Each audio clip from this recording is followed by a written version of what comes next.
புதுவரவு பார்வையாளர்களுக்கு வணக்கம்.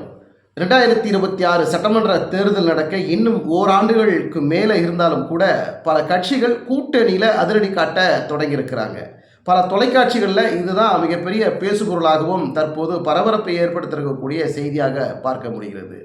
பாஜக தமிழகத்தில் ஒரு இடத்தை பிடிக்க வேண்டும் அப்படிங்கிறதுல அமித்ஷாவுடைய டீம் கடுமையாக தீவிரமாக வேலை செய்கிறத நம்மளால் பார்க்க முடிகிறது. டெல்லியில் நடந்த தேர்தலுக்கு பிறகு பாஜக ரொம்ப உற்சாகமாக இருக்கிறாங்க. குறிப்பாக அமித்ஷா டீம் டெல்லி தேர்தல் நமக்கு சாதகமாக தனக்கு தான் வெற்றி கிடைக்கும் அப்படிங்கிற உற்சாகத்தில் இப்போ தேர்தல் நடந்ததுக்கு பிறகு கூட அந்த வெற்றி நமக்கு அப்படிங்கிறத கணிக்கக்கூடிய வகையில் பாஜக அமித்ஷா டீம் மிகப்பெரிய உற்சாகத்தில் இருக்கிறாங்க. அந்த தேர்தல் முடிவு வந்த பிறகு தமிழகத்தில் ஒரு கவனத்தை செலுத்தணும், தமிழகத்தில் ஒரு இடத்தை பிடிக்க வேண்டும் அப்படின்னா பல வியூகங்களை நம்ம வகுத்தாகணும், அந்த கட்டுகளை எப்படி நம்ம உடைக்கணும், அந்த வெற்றி திமுகவினுடைய அந்த வெற்றியை நம்ம உடைத்து பாஜக எப்படி களத்தில் இறங்கி பாஜக தமிழகத்தில் எப்படி கால் ஊன்றுவது அப்படிங்கிற பல்வேறு வியூகங்களை தான் அமித்ஷா டீம் தீவிரமாக வேலை செய்கிறாங்க அப்படிங்கிற தகவல் வருது. தமிழகத்தை பொறுத்த வரைக்கும் திமுக பலமாக இருக்கிறது. திமுக இருக்கக்கூடிய தோழமை கட்சிகள் திமுகவுக்கு சப்போர்ட்டாக எந்த விதமான நெருடல் இல்லாமல் எந்த விதமான குறைச்சல் இல்லாமல் அவர்கள் பலமாகத்தான் இருக்கிறார்கள், கட்டுக்கோப்பாகத்தான் இருக்கிறார்கள் அப்படிங்கிற ஒரு தைரியம் ஒரு தெம்பு தமிழக முதலமைச்சர் மு.க. ஸ்டாலின் அவர்களுக்கு இருக்கத்தான் செய்கிறது. அது மாற்று கருத்துக்கு இடமில்லை. அதே போல தமிழகத்தில் பாஜக நுழைந்து விடக்கூடாது, பாஜக ஒரு இடத்தை பிடித்து விடக்கூடாது கூடாது அப்படிங்கிறதுல திமுக ரொம்ப தெளிவாக இருக்கிறார்கள். ஸோ இப்போ திமுகவுக்கும் பாஜகவுக்கும் நேரடி போட்டி கடுமையாக இருக்கும். அதன் பிறகு அதிமுகவும் சரி, தமிழக வெற்றி கழகத்தும் சரி, நாம் தமிழர் கட்சியை கூட திமுக மிகப்பெரிய அளவில் ஒரு பொருட்டாக எடுத்துக்கொள்றது இல்லை. ஏன்னா தமிழகத்தில் பொறுத்த வரைக்கும் அதிமுக எதிர்கட்சியாக இருக்கிறது. அந்த எதிர்கட்சியை கூட திமுக மிகப்பெரிய அளவில் பெருசாக ஒரு காம்படிட்டராக ஒரு போட்டியாளராக திமுக எடுத்துக்கிறது இல்லை. ஆனால் குறிப்பாக பாஜக தமிழகத்தில் கால் ஊன்றிட விடக்கூடாது, பாஜக ஒரு பெரிய இடத்தை பிடித்து விடக்கூடாதுங்கிறதுல திமுக ரொம்ப தெளிவாக இருக்கிறது நம்மளால புரிந்து கொள்ள முடிகிறது. ஆனால் அமித்ஷா போடக்கூடிய அந்த கணக்கு, அந்த அமித்ஷா போடக்கூடிய அந்த கூட்டணி திட்டம், அடுத்தடுத்த வியூகங்களில் தமிழகத்தில் ஒரு இடத்தை பிடித்தாக வேண்டும்.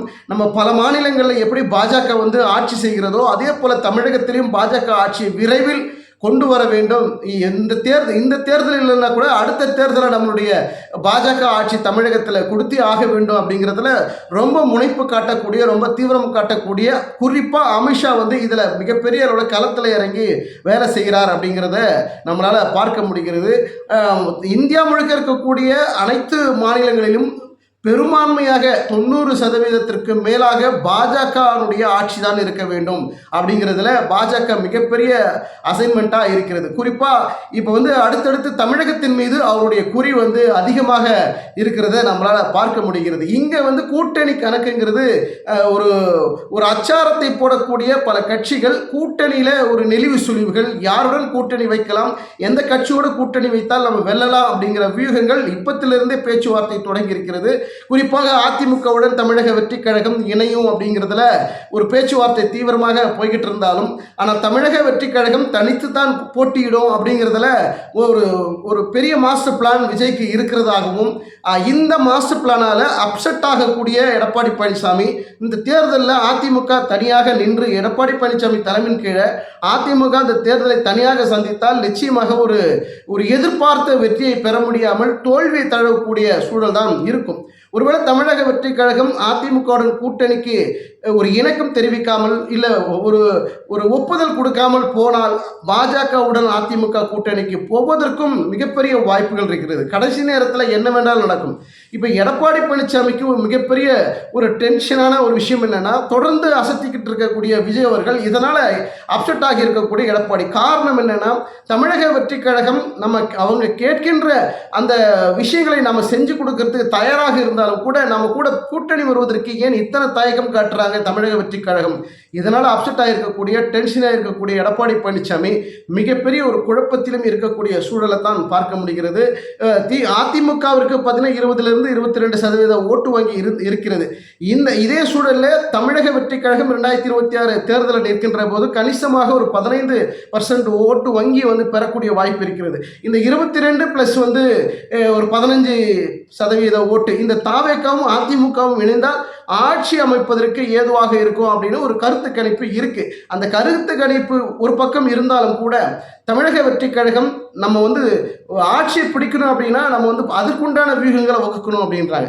வியூகங்கள்லாம் என்ன? தனியா நிற்கிறது வியூகமா? தனித்து நிற்கிறதுங்கிறது தற்போது இருக்கக்கூடிய அரசியல் கால நிலவரத்தப்படி 2026 சட்டமன்ற தேர்தலில் அது சாத்தியக்கூறுகள் இல்லை. என்ன சாத்தியக்கூறுகள் இல்லை? வெற்றி பெறுவதற்கு சாத்தியக்கூறுகள் இல்லை. ஏன்னா இங்க பலமாக திமுக தோழமை கட்சி, திமுக இருக்கக்கூடிய கூட்டணியில் இருக்கக்கூடிய தோழமை கட்சிகள் அங்கிருந்து சிந்தாமல் சிதறாமல் ஒற்றுமையாக ஒரு பலமாக ஒரு மெகா கூட்டணியாக அங்க இருக்கிறாங்க. அவர்களை அசைத்து கூட பார்க்க முடியாத அளவில் அங்கே ஸ்ட்ராங்காக இருக்கின்ற பொழுது எதிர்வினையாற்றக்கூடிய திமுகவை எதிர்த்து களம் காணக்கூடிய மற்ற கட்சிகள் ஒரு கூட்டணி அமைத்தால் மட்டும்தான் திமுகவை எதிர்க்க முடியும், வீழ்த்த முடியும். இந்த அசைன்மெண்ட்டை, இந்த கால்குலேஷன் நிச்சயமாக எடப்பாடி பழனிசாமியும் சரி, தமிழக வெற்றி கழகத்தினுடைய தலைவர் விஜய் அவர்களும் புரிந்து கொள்வார்கள் என்றுதான் நாம் நினைக்கிறோம். அதே நேரத்தில் அதிமுகவுடன் தாவேகா கூட்டணி வைக்கணுங்கிறது நம்மளுடைய எண்ணமாக இருந்தாலும் கூட அது விஜய் அவர்களும் எடப்பாடி பழனிசாமி அவர்களும் தனிப்பட்ட முறையில் எடுக்கக்கூடிய ஒரு முடிவு. அது அப்படி இருக்கின்ற பட்சத்தில் தமிழக வெற்றி கழகம் தனித்து நிற்கின்ற பட்சத்தில் அது வெற்றி பெறுமா, இல்லை கணிசமான இடங்களில் வெற்றி பெற வாய்ப்பு இருக்கிறது. ஆனால் ஆட்சிக்கு வரணும், ஒரு ஆட்சி மாற்றத்தை ஏற்படுத்தணும், அதிகாரத்துக்கு வரணுங்கிறதெல்லாம் அது நிச்சயமாக சாத்தியக்கூறுகள் இல்லை.